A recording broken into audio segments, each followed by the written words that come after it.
నమస్తే. ఒకనాడు ఉత్తరాంధ్ర జిల్లాలు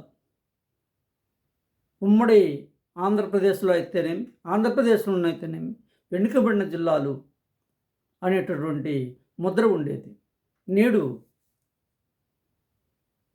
ఇక్కడ విశాఖపట్నంలో అనేక ఇండస్ట్రీస్ ఉండడమే కాదు, స్టీల్ ప్లాంటు, నౌకాశ్రయం, పోర్టు, చాలా హెచ్పిసిఎల్, కోరమండల్ ఇలాంటి ఇండస్ట్రీల హబ్బే కాకుండా ఎడ్యుకేషన్ హబ్గా ఎంతో ఉన్నత స్థితికి ఎదగడమే కాకుండా హెల్త్ హబ్గా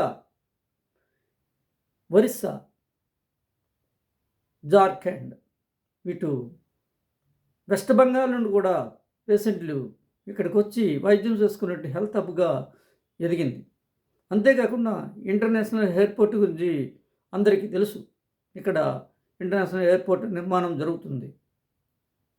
మరొక వైపున ఐటీ కంపెనీలు ఏంటంటే గూగుల్, అలాగే ఇన్ఫోసిస్, టీసీఎస్, కాగ్నిజెంట్, యాక్సెంచరీ ఈ సంస్థలు ఆల్రెడీ పనిని ప్రారంభించడమే కాకుండా ఎంఓయూలు చేసుకున్నారు, ఒప్పందం చేసుకున్నారు.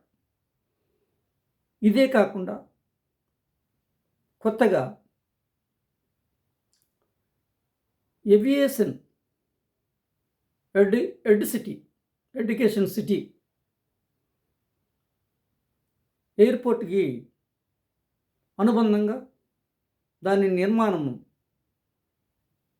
చాలా గొప్పవారు పూనుకున్నారు.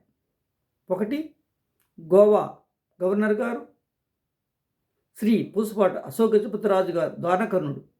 భారతంలో ఎలాగైతే దానకర్ణుడి గురించి విన్నామో 128 ఎకరాలు పైసా కూడా తీసుకోకుండా భూదానం చేశారు ఏవియేషన్ హెడ్ సిటీకి. మరొకరు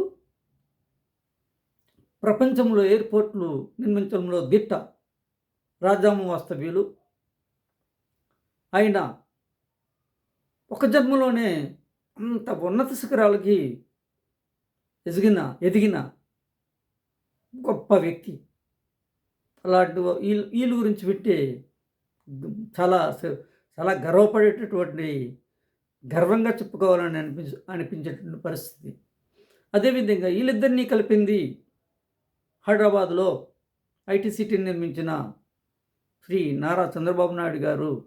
వీరిద్దరూ పార్ట్నర్షిప్తో ఇక్కడ ఏవియేషన్ హెడ్ సిటీని నిర్మించడానికి ఎంఓయూలు చేయించడం జరిగింది. ఇది గొప్ప నిర్మాణం. మన దేశంలోని ఇంతవరకు ఇలాంటి ఎడ్యుకేషన్ సిటీ లేదు. విమాన సిబ్బంది మన ఉత్తరాంధ్రలో తయారయ్యి స్కిల్డ్ పర్సన్స్, వాళ్ళు ఐటీ సిబ్బంది ఎలాగైతే ప్రపంచం అంతా విస్తరించారో రాబోయే కాలంలో మన ఏవియేషన్ అంటే విమాన సిబ్బంది ఇక్కడి నుండి తయారవి వెళ్ళడం మహా గర్వంగా ఉంటుంది. అంతేకాకుండా విజయనగరం, వీళ్ళిద్దరూ కూడా జిఎంఆర్ గారు కానీ, శ్రీ పూసపాటి అశోక్ గజపతిరాజు గారు కానీ, వీరిద్దరు విజయనగరం జిల్లా చెందడం, ఆయన రాజాం అనేటటువంటి గ్రామానికి చెందిన వ్యక్తి. అయితే విజయనగరం విద్యులనగరం, ఇది ఒకనాడు ఘంటసాల చదువుకున్న మ్యూజిక్ కాలేజు, అదేవిధంగా సాంస్కృతిక కళాశాల ఎక్కడా ఉండదు బహుశా నాకు తెలిసి.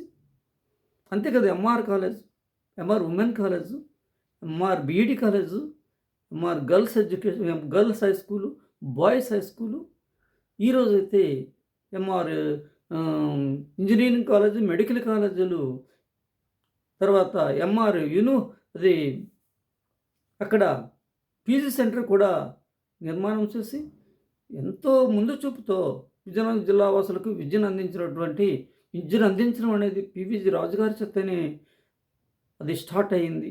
వాళ్ళ కోటని దానం చేయటం, అక్కడే నేను చదువుకున్నాను. అయితే ఈరోజు ఈ ఏవియేషన్ ఎడ్యుకేషన్ సిటీ మాత్రం చాలా గొప్పవారి చేతిలో నిర్మాణం జరగడం నిజంగా ఉత్తరాంధ్ర నోచుకున్న అదృష్టం. ఉత్తరాంధ్రలో ఇలాంటి గొప్ప కార్యం జరగడం ఉత్తరాంధ్ర ప్రజలందరూ కూడా గర్వపడవలసిన విషయం. ఉత్తరాంధ్ర భూమికి విలువ లేనిది ఒకనాడు, రాళ్ళు రప్పలు. ఈనాడు ఉత్తరాంధ్ర భూమి బంగారం. రియల్ ఎస్టేట్ బిజినెస్ పరుగులు తీస్తుంది. ఈ విషయాలు ప్రజలకు తెలియజేయాలని, సంతోషంగా తెలియజేయాలని అనుకున్నాను. నమస్తే.